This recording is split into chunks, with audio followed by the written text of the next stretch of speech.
Assalamualaikum warahmatullahi wabarakatuh. Selamat datang di Nilas Luhur. Masih bersama saya Ayung. Kali ini saya ada di titik pemberangkatan dan rencananya hari ini kita akan menuju lokasi Bendungan Sidapurna. Teman-teman sudah pada siap mau ke sana? Kita akan coba cari tahu cerita asal-usul dari Bendungan Sidapurna dan kisah-kisah apa yang ada di sana. Mari ikuti saya.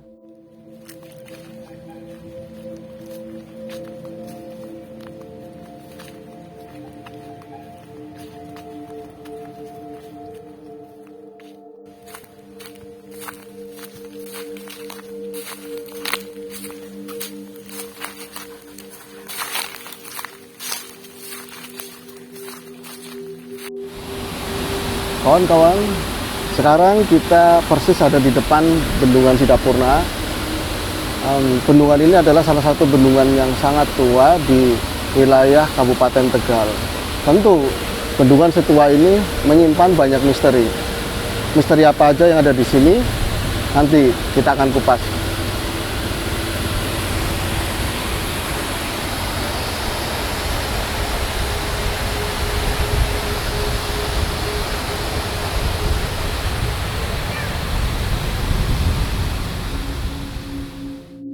Kawan-kawan, ini adalah bagian belakang dari Bendungan Sidapurna. Nampak sekali airnya sangat melimpah. Tentu di sini lebih dalam, jauh lebih dalam dari bagian depan tadi. Di sini juga banyak menyimpan kisah. Nanti kita akan kupas.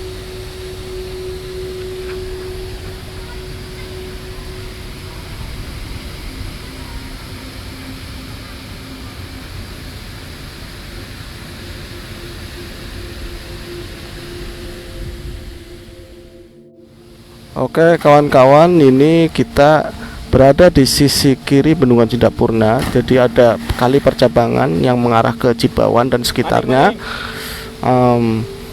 Ini adalah tempat buat mandi-mandian anak kecil, berenang seadanya ya.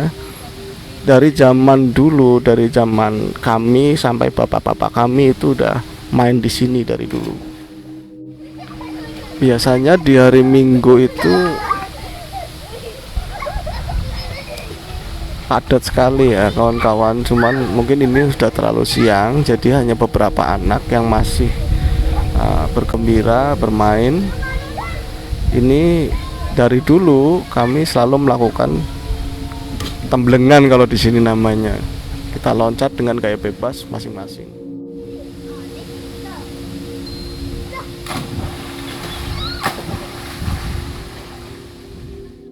Baik kawan-kawan, sekarang kami udah ada di lokasi di Bendungan Sidapurna, tapi kita nggak ngambil pas di lokasi bendungannya karena menghindari banyak kerumunan massa. Kalau sekarang lagi zamannya seperti ini ya Mas Tuying, ini di bagian selatan Bendungan Sidapurna. Kalau kawan-kawan yang sering ke sana pasti tahu ya seperti ini di sini. Oke, sekarang masih ada kayak kemarin ada Bro Tuying, tapi sekarang personil lengkap ya. Bro Tuying ada, terus ada Mas Tommy juga, ada Mas Pandu di sini. Kali ini kita mau bahas masalah itu Bendungan Sidapurna, Mas Tuying. Sejarahnya gitu. Terbentuknya kapan, terus hal yang mendasari waktu itu apa, terus waktu itu di sana seperti apa. Nanti kita kupas pelan-pelan ya. Ya, siap. Diminum dulu monggo. Oh iya, siap. Nah, terima kasih buat kawan-kawan yang masih stay tune mantengin kami, nyaksiin kami di Nilas Luhur. Semoga kalian selalu dalam keadaan sehat dan bahagia gitu.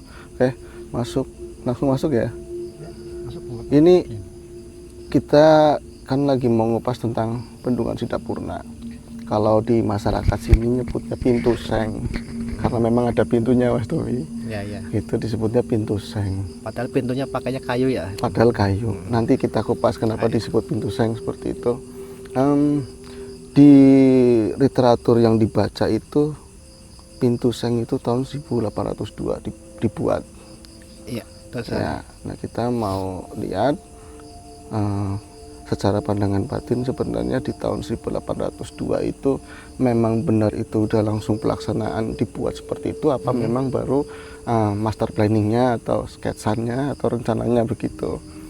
Nah, kita nanti akan kupas, tapi yang jelas aku pengen tak tanyain di sekitar tahun seperti itu tuh di daerah Pintu Seng, di daerah sini itu seperti apa? Mas Toyeng pandangan jenengan Dulunya dulu ya, gitu. dulunya. Ya masih banyak pohon-pohon yang gede-gede juga sih. Pohon gede, Pohon tapi gede juga ada ada. perkebunan misalnya tuh. Perkebunan ada Ada ya? kayak perkebunan kayak semacam jagung gitu ya. Perkebunan jagung gitu. Iya. Oh, sih. Ada Sebelum dibentuk itu ya. sebelum. Nah, terus kalau nyambung yang kemarin gitu, cerita-cerita dari orang tua juga, sebelum Pintu Seng dibuat, Bendungan Sidapurna, kali ini kan mengalami pelurusan ya Om ya?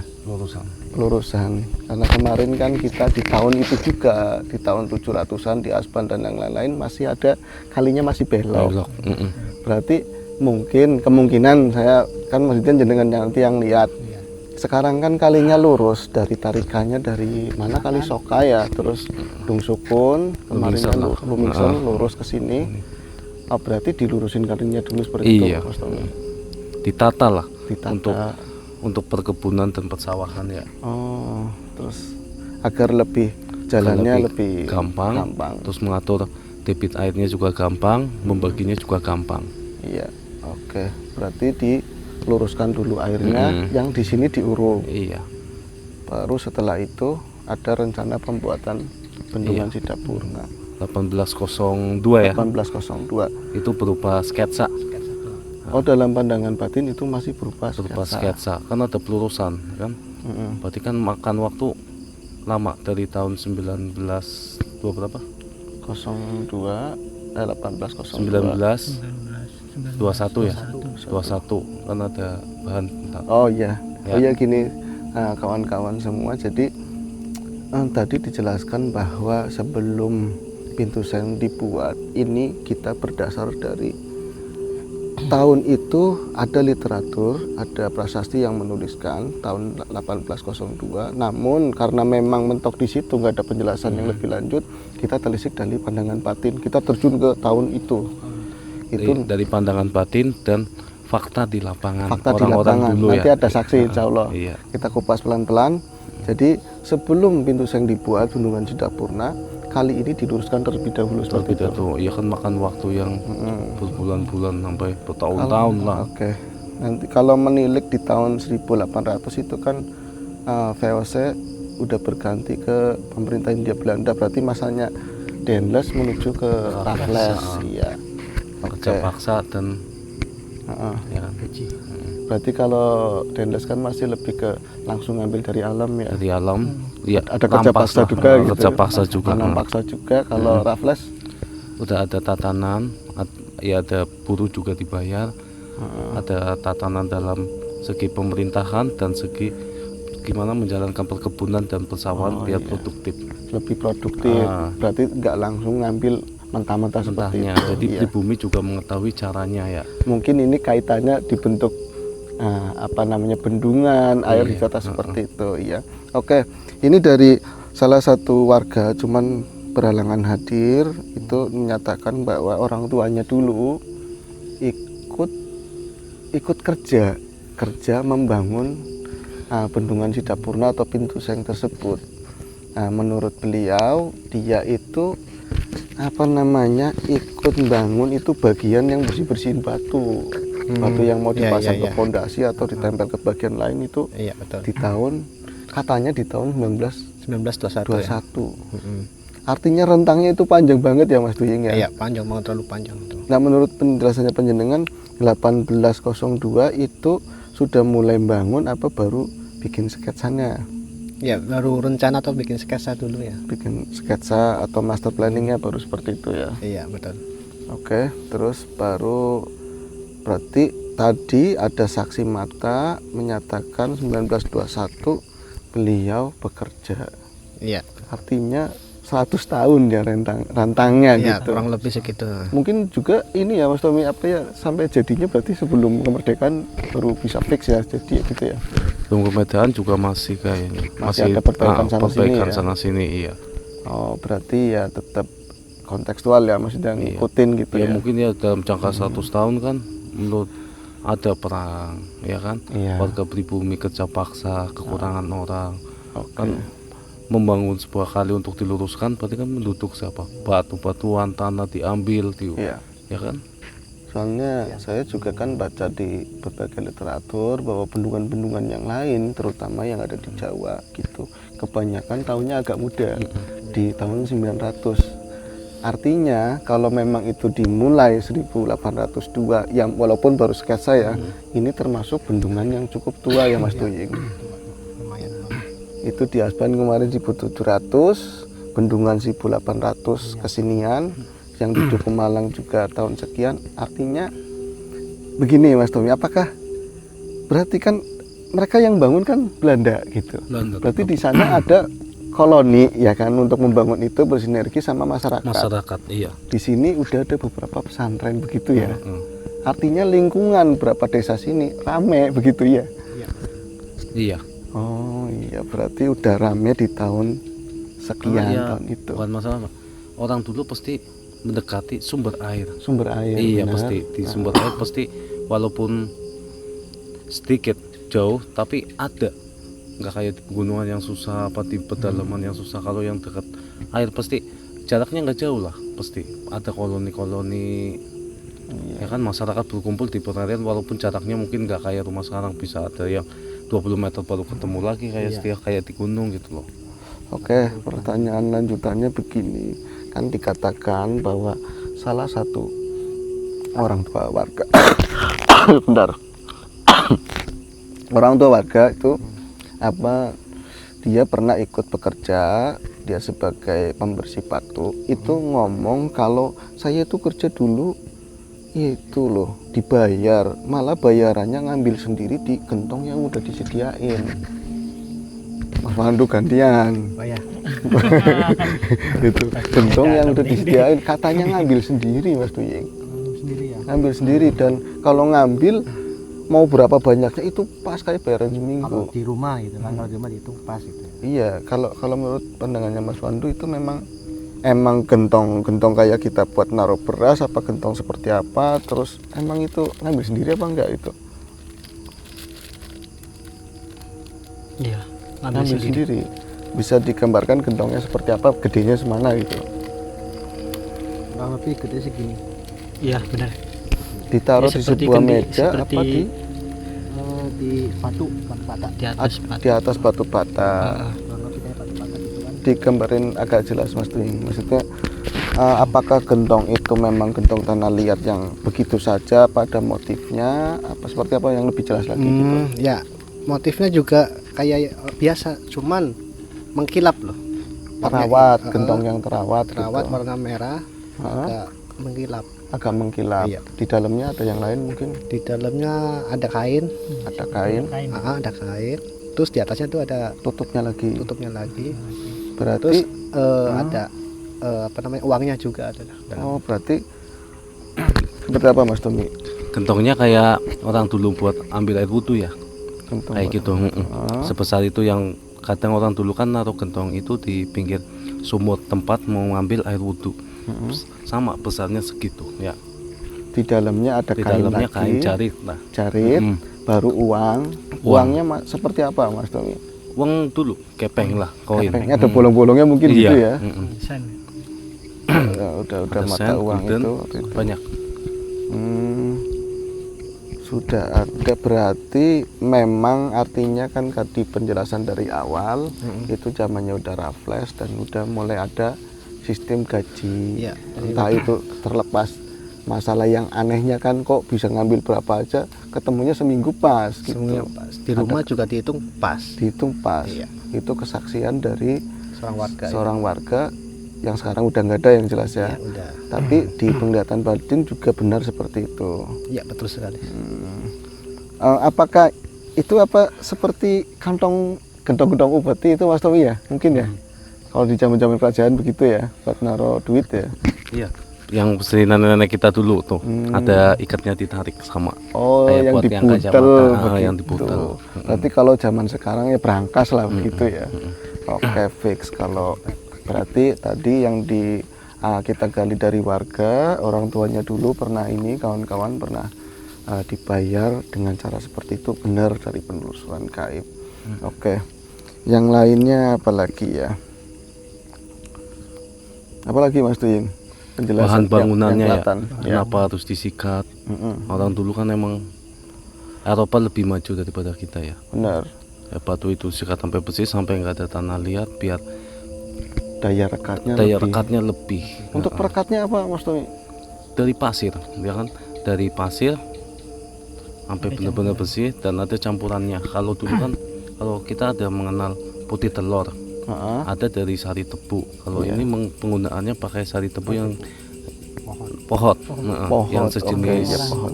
ya pohon, pohon yang hitam kayak aspal itu buat perekatnya dicampurin. Berarti penggunaannya dia dicampur sama pasir, direkatkan pada Direkatkan batu pada yang batu, bersih ya, ya. kayak sini buat adukannya ya. Oh iya, Nah, makanya penggunaan Jepang pasti mantap mantap. karena dari segi higienisnya, pemakaiannya, Benar. ya kan, ada campuran bata merah yang diirik sampai bersih, sampai benar-benar jadi debu. Iya. Campurannya kan banyak, lebih maju lah daripada kita. Oke, seperti kita tahu bahwa sebagian besar, mungkin memang benar sih, bukan mungkin lagi, emang kita pernah diduduki oleh kolonial Belanda gitu. Tapi nyatanya di seluruh dunia juga mengakui bahwa bangunan, terutama yang berhubungan sama air, entah bendungan, entah waduk, memang nomor satu Belanda. Terbukti sekarang Netherlands seperti itu ya Mas Tommy ya. Oke, sekarang aku mau nanya asal usul. Kok bisa-bisanya disebut pintu seng? Lo itu kan batu, terus ada besi gede-gede kok seng gitu loh. Gimana Mas Tommy? Silakan Mas Tommy. Ya, gantian, udah. Ya, oke. Jangan tegang, santai aja gitu. Asal nama ya. Asal nama pintu seng gitu. Dari nama penemunya kalau nggak salah Mas ya. Pembikin ya. Pembikin sketsanya. Waktu sebentar ya kawan, kita lihat dulu ke dalam waktu itu sebenarnya apa? Sandersar Lovsen. Menemukan nama Sas Lovsen. lebih jelas lagi Mas. Sandersar Sas Lovsen. Sandersan Saslovsen. Iya. Itu jelas nama Belanda. Maksudnya dia sebagai apa waktu itu?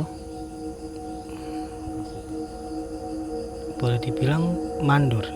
Pemimpinnya, pembuat sketsa, arsitek ya. Tapi dia merangkap sebagai pelaksananya juga. Oh, apa tadi? Sandersar Saslovsen. Baik. Nanti kita telisik dari segi nama. Yang pasti yang kelihatan seperti itu beliau yang sebagai arsitek untuk pintu Sidapurna. Ini mungkin baru banget, mungkin ada data ini cuman yang punya tertentu ya Mas Tommy ya. Tapi yang dituliskan di berbagai literatur, terus yang sering dimuat itu sekedar pembuatannya tahun sekian. Karena kita keterbatasan informasi dari istilah kata dari warga, dari info, walaupun publik hanya sedikit pada tahun pembuatan, tapi tidak ada literatur kenapa dinamakan pintu seng, asal usulnya dari mana kita nggak tahu ya. Jadi kita coba melacak dari kawan-kawan, melacak dari batin lah. Ketemu nama itu. Iya, ketemunya nama itu.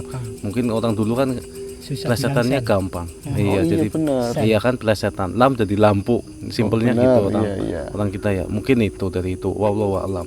Benar apa enggaknya? Benar. Terserah Berarti ya. Sandersar Saslovsen. Iya. Sengnya dari sen. Iya, mungkin. Kan bisa seng gitu loh. Benar. Kan biasanya. Daripada ngomong sen susah, ada ente kan pakainya. Iya. Mendingan diseng-sengin aja gitu kan. Terus kebenaran juga banyak yang memakai besi-besi. Ya, akhirnya di pintu seng seperti itu. Tapi memang dinamakan itu pintu sen gitu dulunya gitu ya. Nah sekarang karena wilayah Sidapurna menjadi pintu Sidapurna, tapi warga lebih akrab memanggilnya pintu seng. ternyata itu sebagai bentuk penghargaan dari seseorang yang sangat berjasa waktu itu gitu kan, untuk yang membuat lah sebagai arsitek gitu. Orangnya datang ya biar fotoin. Orangnya sekarang ada di tengah-tengah kami. Kayaknya Ada. Ya, ada di sebelah mana Mas Tuy? Terus belakangnya Mas Wandu ya. Senengnya kok belakangnya Mas Wandu terus ya? Gitu. Oke. Karena gitu sih. Seperti apa Mas kalau boleh tahu dia seperti apa? gimana bentuknya atau Ya orangnya itu. bentuknya dulu. ya Kan tinggi Tinggi. kira-kira 2 meter lah. 2 meter lebih sedikit. Iya. Pakainya Safari Pak. iya pakainya itu. Safari putih ya. Ya betul. Pakai Yang safari pakai ini sih, kancing. Ada kancing Ah, yang kayak gitu. Oke. Itu. Baik. Selanjutnya warna coklat. Coba kita lacak. Kita coba komunikasi ya. Dia seperti apa? Oke. Dia mengizinkan kita ngulik tentang ini.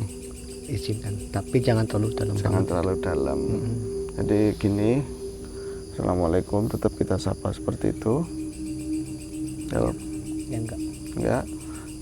Baik, manggilnya apa ya? Selamat malam dia. Jawabnya selamat malam.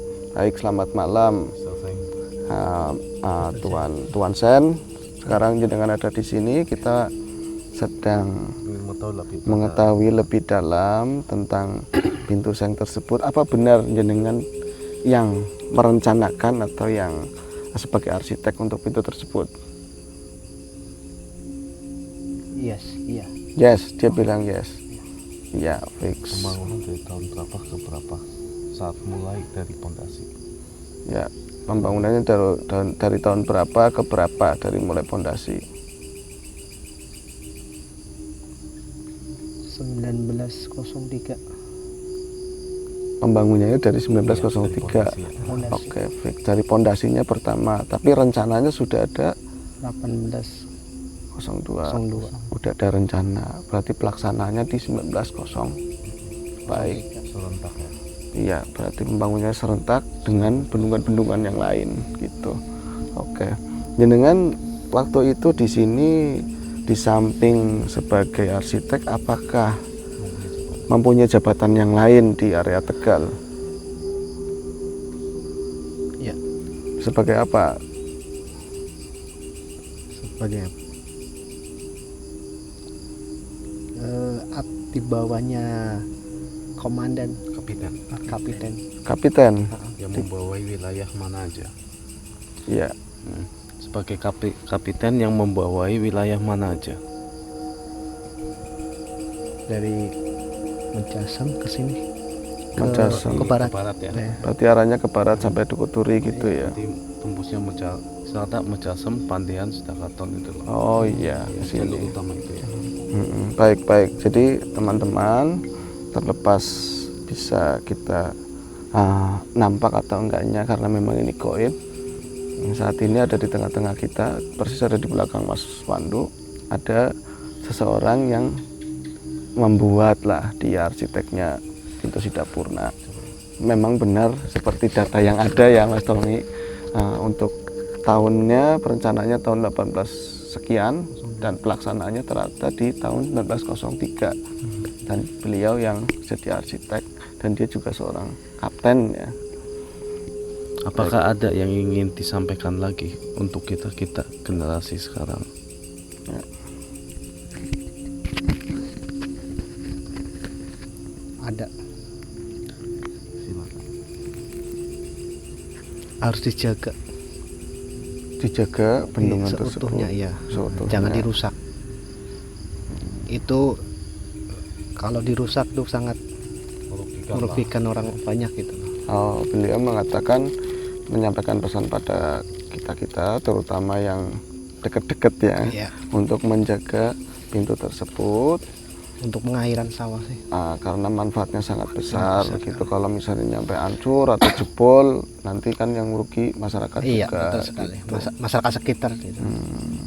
Baik. Oke, ada lagi mungkin? Makasih. Cukup.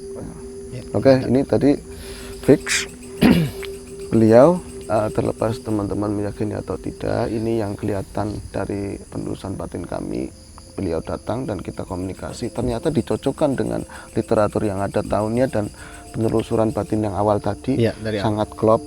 Beliau memang yang merencanakan atau sebagai apa tadi arsiteknya, dan dia juga ada jabatan di bawah komandan yaitu kapiten waktu itu dulu. Dia ada pakaian putih, ada kancing seperti ini, Ya, mirip betul. kayak beskap, ada kantung-kantungannya, rambutnya ini. agak pirang, tinggi. Topinya ya gini bundar ini. Iya, seperti itu. Dia benar-benar kayak di TV lah, Iya, seperti itu, betul, kayak betul. di film-film itu, benar. Pas.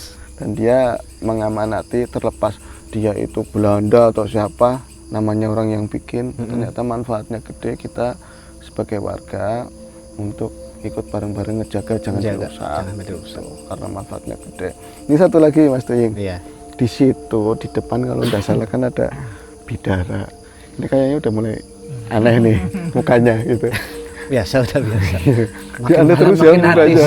Makin lama makin artis. Iya, Oke. Makin Makin belandrang gitu. Jadi di depan itu sebelah kiri ada pohon bidara. pohon bidara. Itu kalau ngelihat dari mendeling atau lingkarnya itu kan tua sekali. Siapa yang mau tanya kemana ya? Serah, silakan. Mas Tuying sakut bosen ya? Enggak, tapi jenengan jawabnya enggak bosen ya? Oke. Mas Pandu aja. Mas Pandu aja ya. Ya, gini. Silakan. Mas, ini Mas apa itu kan ada daun bidara, ada daun bidara di depan.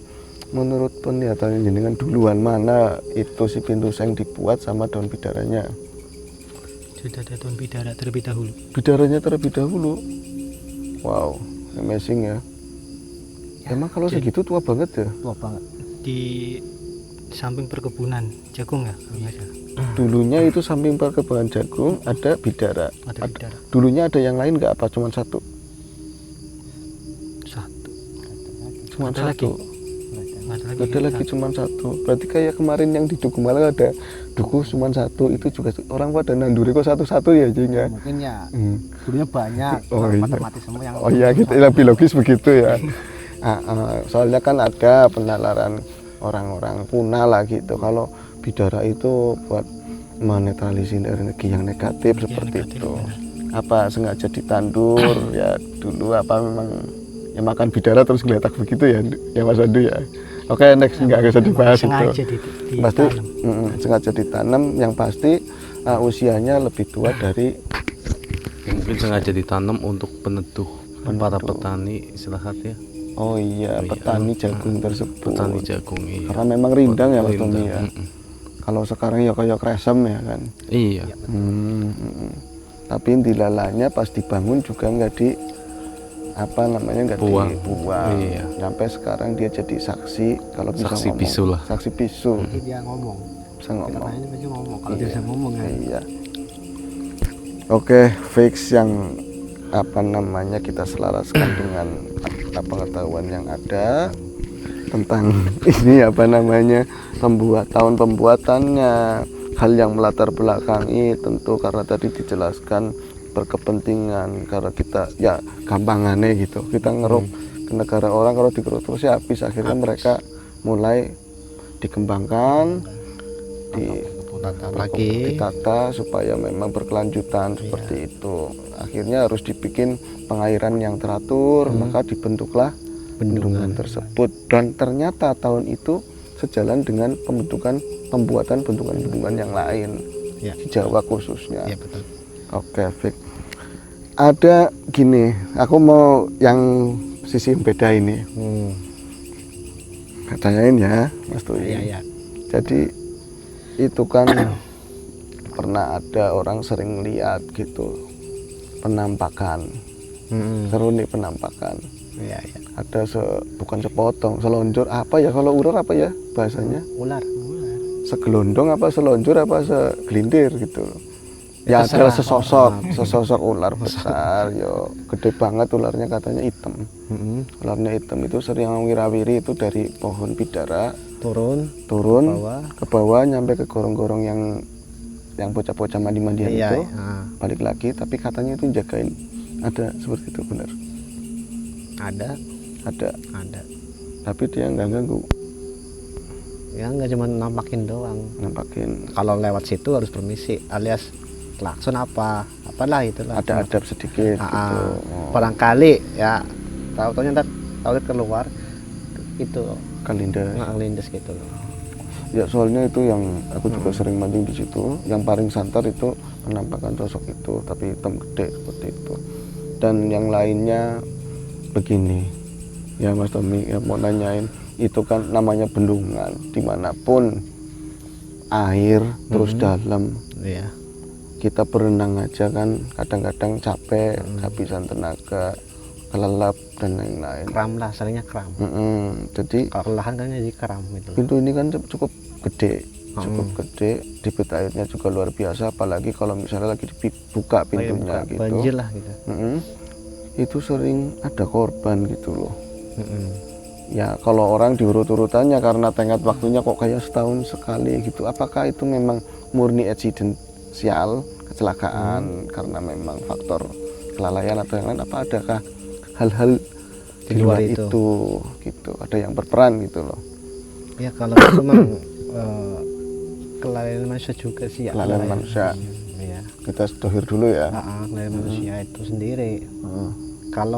Kalau kita mau cari ikan ya atau mancing di situ ya, kita harus tahu tuh masa-masa lagi banjir apa enggak gitu loh. Paling nggak tahu medan, Atau medannya gitu loh. tahu medan yang dalam sebelah mana, Iya, ini betul. licin apa enggak, seperti itu ya.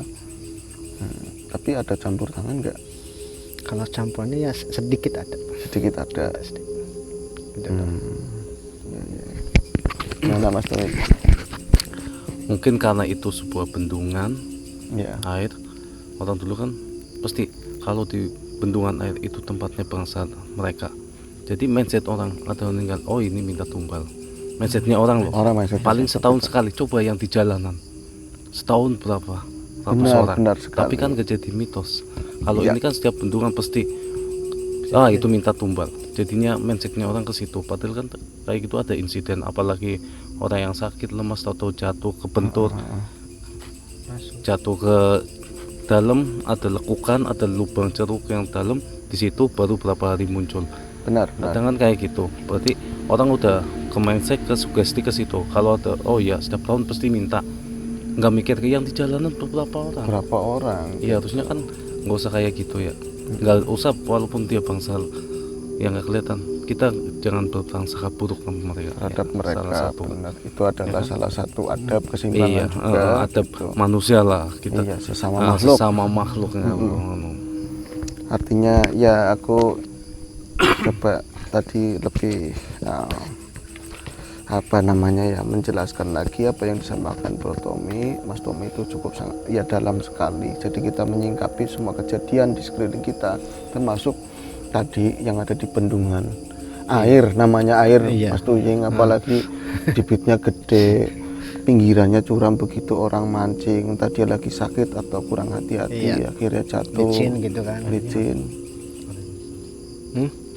Ada. Nah, sebentar, tahan dulu, aku jelasin dulu sebentar ya, tahan dulu ya Mas Tuyeng. Iya, saya. Nah, jadi ya begitu, akhirnya mereka selalu menghubung-hubungkan ini tiap tahun minta tumbal, sementara yang di darat kadang-kadang kita lupa kalau di jalan itu hampir tiap hari, tiap bulan ada. Kalau yang di udara itu siapa yang disalahkan? Ya itu, Ya kan? kalau di udara siapa yang disalahkan? Jadi karena memang jarang, akhirnya menjadi momok yang tiap hari dianggap biasa. Banyak penampakan di situ. Kalau di udara nggak ada penampakan Iya, di udara nggak ada penampakan. Artinya burung. Aduh. Burung sama Tapi bangau. ya itu kita ya salah satu di lintas luhur antara lain ya tadi kita ngelihat dari, termasuk ini kan produk leluhur kita. Dan kita nggak usah ngelihat itu yang bikin itu VOC, netral, atau ternyata manfaatnya kita juga ngerasain Kita gitu. rasain juga. Jadi kita juga ada kewajiban buat menjaga. Betul sekali. Seperti itu. Ini oke, yang hadir siapa Mas Tuyeng? Salah satu yang Penguasa di sana. Oke. Ya, Om Swastiastu. ya. Boleh tahu panjenengan siapa? Tidak, dia nggak mau sebutin namanya. Dia nggak pengen disebutin namanya. Kepentingan apa? Tentang ke sini. Ada kepentingan apa jenengan datang kemari? ingin mengucapkan gitu kan, Ada yang mau disampaikan? ya, jangan salahkan yang ada di situ. Iya. Oh, berarti selaras apa yang kita jelaskan. Gitu. Iya. Jangan salahkan mereka Bang Sokib yang ada di situ. Iya. Karena nggak semua, bahkan nggak semua ulah mereka gitu. Bangsa mereka juga seperti kita, manusia ada yang baik, ada yang enggak. Iya. Ya seperti itu ya Mas Tommy. Dan kebanyakan kelalaian itu kalau kita pikirkan secara dohir juga, orangnya sakit, Iya. udah tahu bendungan lagi dibuka, air gede, kok mancing ngample di situ, kan seperti itu. Ya karena fisik mungkin ya, fisik lagi sakit tapi pengen mancing saat kelelahan. Iya Ya benar. kan? Kadang mancing juga pelarian lagi Iya, banyak masalah, lagi banyak justru masalah, ngelamun. iya, ngelamun. Makanya bendungannya kan tinggi, kepleset sedikit aja dia pasti jatuh. Iya benar. Berapa meter itu bendungannya kan? 10 Makanya meter ini kebentur ya kan? mumpung kita di Iya. sini loh, aku ada begini Mas Tommy. Zaman-zamannya kita kecil dulu. Iya. Zamannya orang tua kita dulu udah mandi-mandian di salah satu yang di depan itu Iya. pangkokan, terus itu nggak bakalan berani namanya mandi-mandian di depan pintu yang ke arah utara. Walaupun aku sendiri pernah mandi-mandian di situ, yang di belakangnya juga, tapi itu sangat ngeri lah, terlalu beresiko.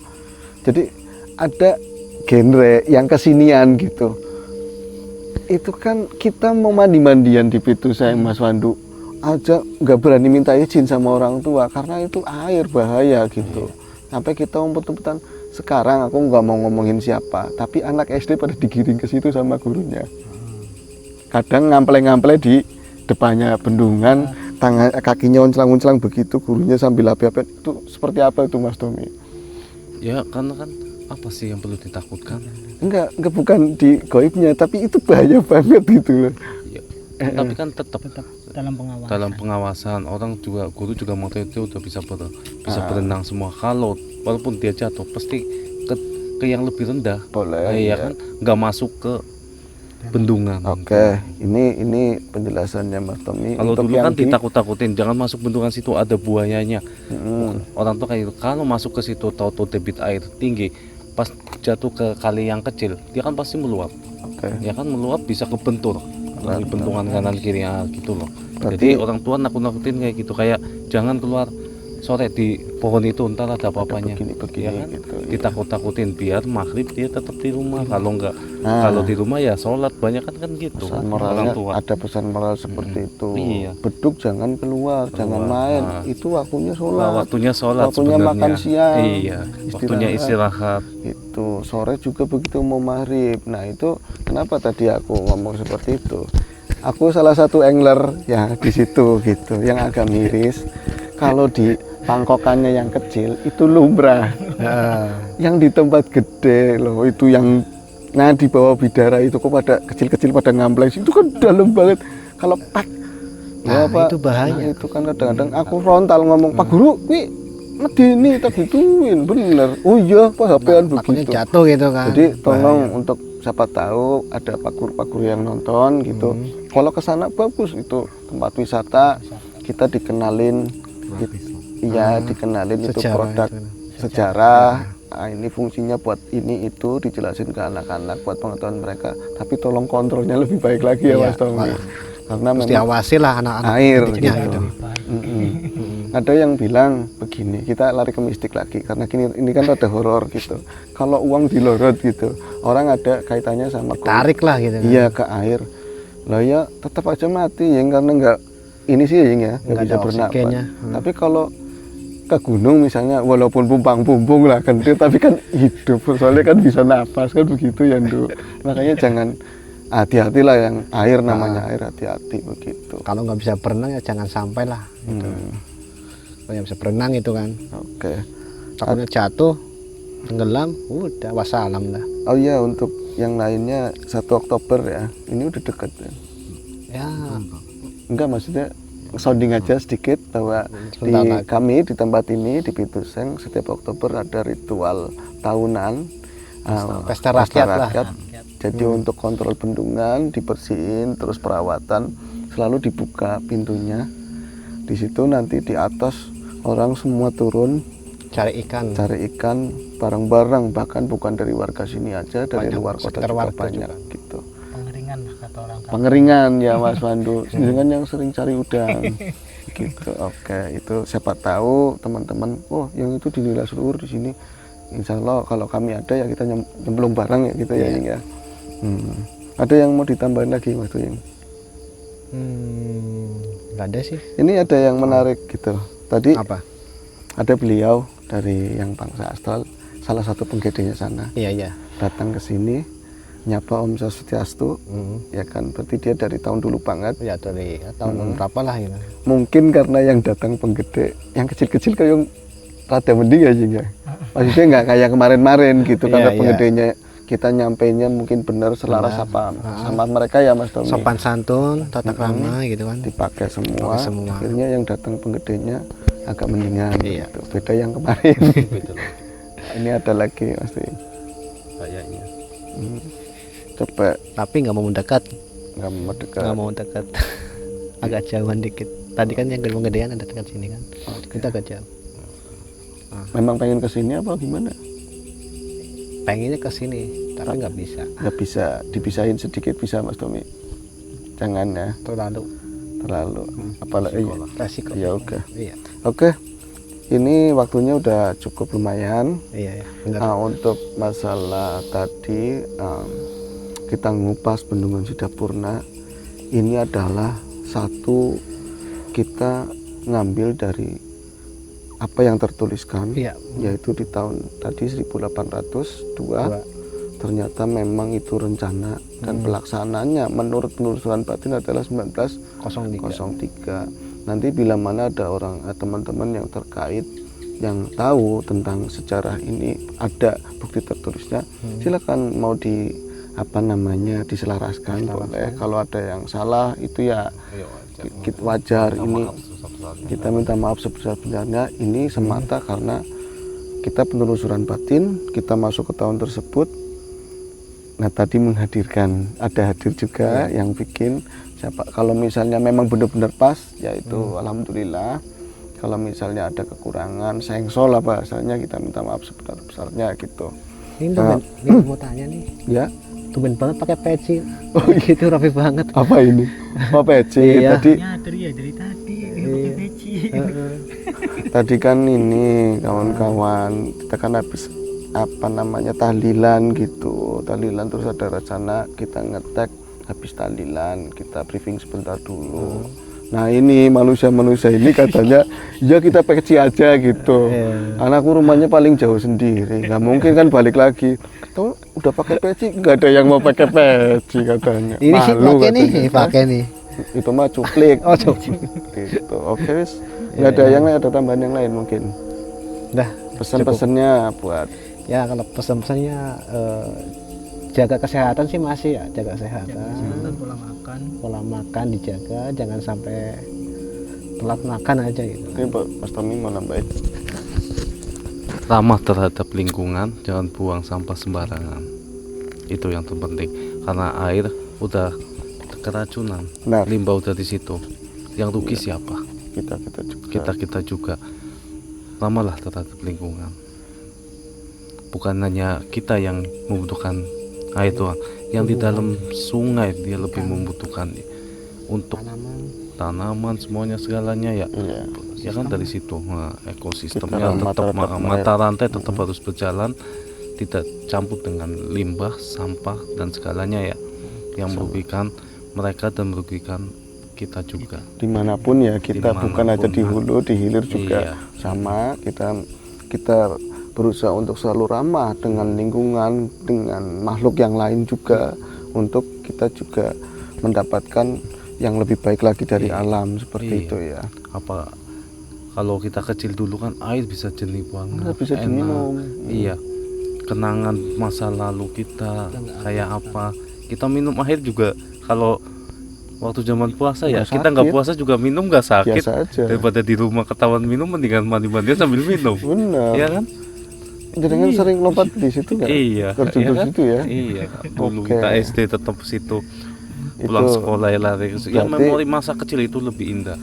tahun boleh modern, ya kan, zaman boleh berubah, tapi jangan meninggalkan adab, jangan meninggalkan sesuatu yang baik yang pernah ada di masa lalu gitu, seperti itu. Itulah nilai leluhur antara lain gitu. Cukup ya? Oh ya, kami rasa cukup penelusuran kami kali ini. Kita ngupas tentang Bendungan Sidapurna. Semoga ada sisi baik yang bisa dipetik untuk kawan-kawan semua, kawan-kawan nilai leluhur. Dan bila mana ada hal-hal yang memang tidak pantas, kurang baik, kurang mengena di hati dan mata teman-teman semua, kita mohon maaf sebesar-besarnya, itu semata kurangan kami ya. Moga-moga adanya kita saat ini nggak lepas dari leluhur di masa lalu. Nah, semoga kita selalu dalam keadaan sehat dan kita selalu diberi terbaik oleh yang terbaik. Assalamualaikum warahmatullahi wabarakatuh.